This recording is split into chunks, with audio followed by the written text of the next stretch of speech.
introduce Catherine Connors. So Catherine is a mom, she's a writer, and I love this, a recovering academic. There's a story behind that, who has traded that academic life for writing, and she's the author of herbadmother.com and the co-founder of the Bad Moms Club. I'm sure I'm a member of that.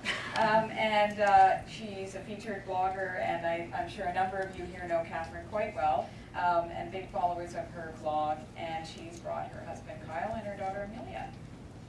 Thanks.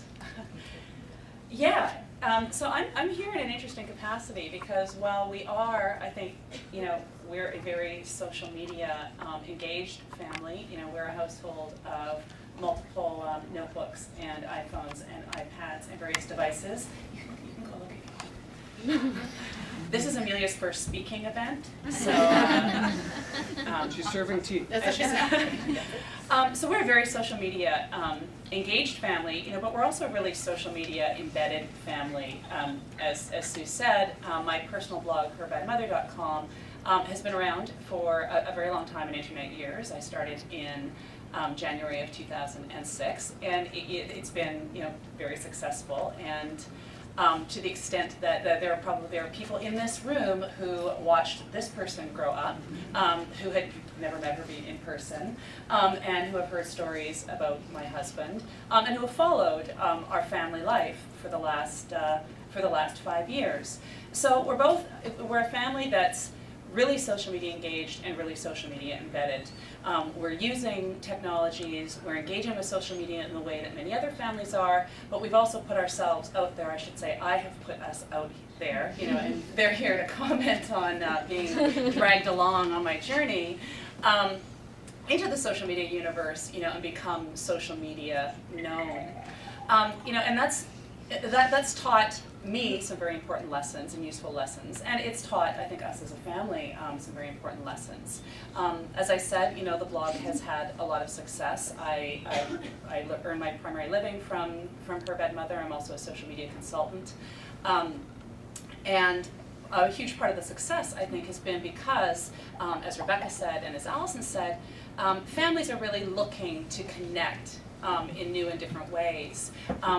We've had, for the entirety of human history, there has been commentary on parenthood and the family. There's been commentary on motherhood, throughout the 20th and 21st century. There's been advertising about, what the good family looks like, what the good mother looks like. And now we're confronted by, celebrity gossip magazines and glossy parenting magazines that hold up images of parenthood as generally involving a lot of glowing and smiling and cuddling and organic baby food.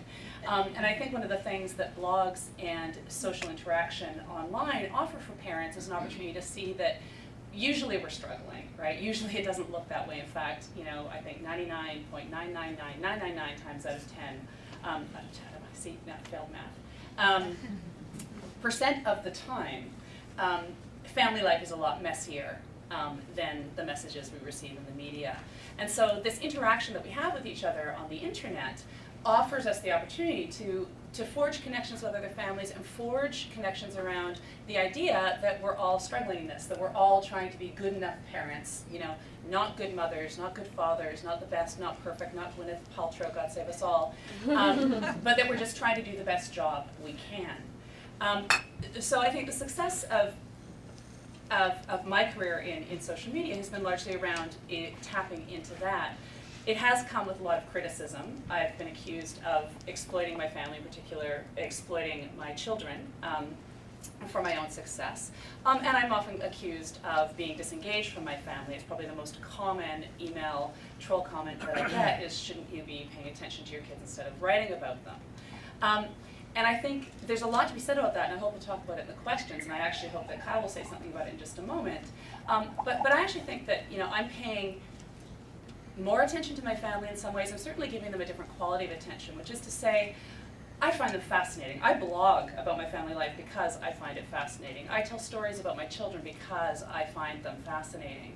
And I pay attention to them with, in that spirit. I find them fascinating. I'm always watching and listening and recording in my mind because they're so interesting to me. And I think that's a level of attention that they really benefit from. I also think that You have to go to the bathroom. The discussions that we have, Kyle will comment when he comes back.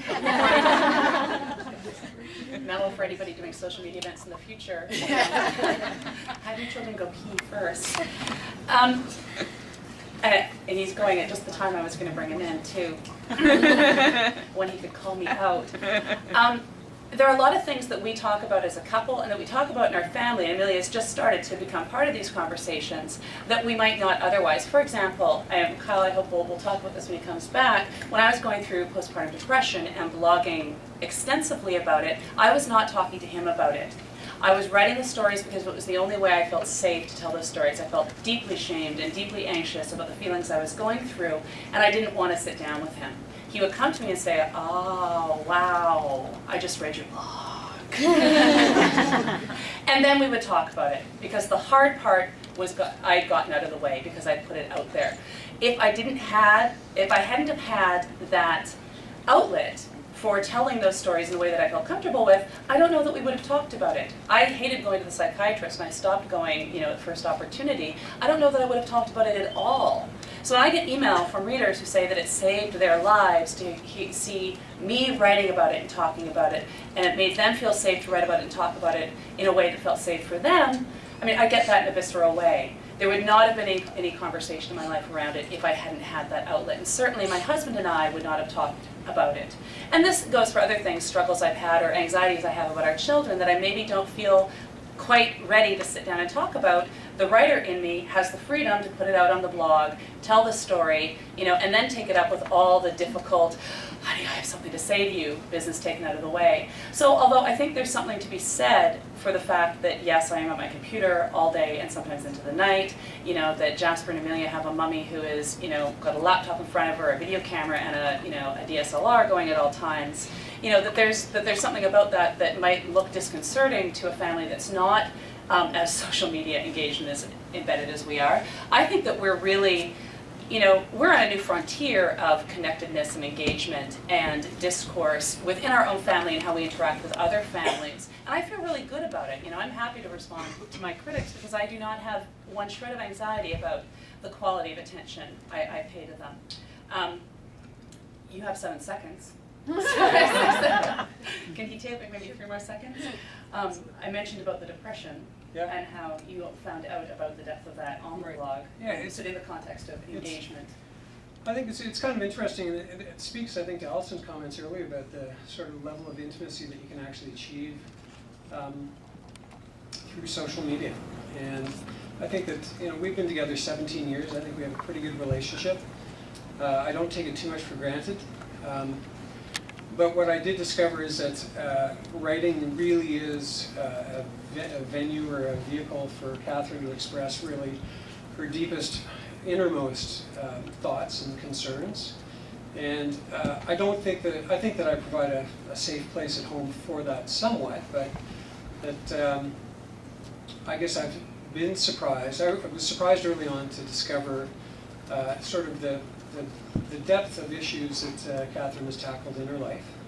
And I've kind of come to accept that that's a place for her to do it. And I think it's a good place. I'm also, she has received criticism. And it's interesting that people will hide behind the anonymity of the internet and say some pretty, really pointed, blistering, and painful things. Hidden behind some anonymous email address. And I guess in the past I've been concerned a little bit about that, but I've also come to discover that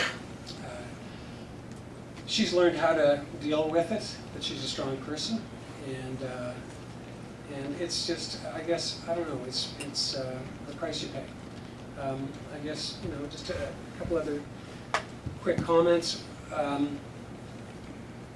I'm happy to see my kids profiled on the internet. I think that typically they're presented in a flattering and often comedic way, and I think that's a good thing.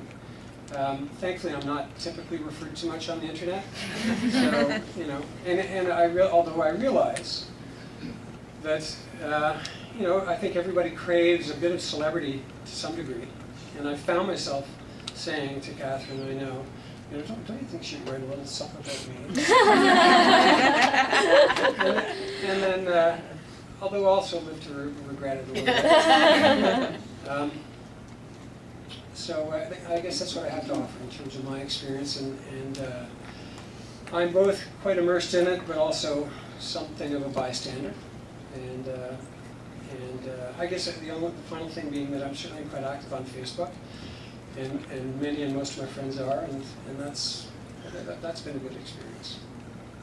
That's great. Well, thank you. So we're going to go into some of the questions that have been sent to us through Twitter that we had from before, and so I'm going to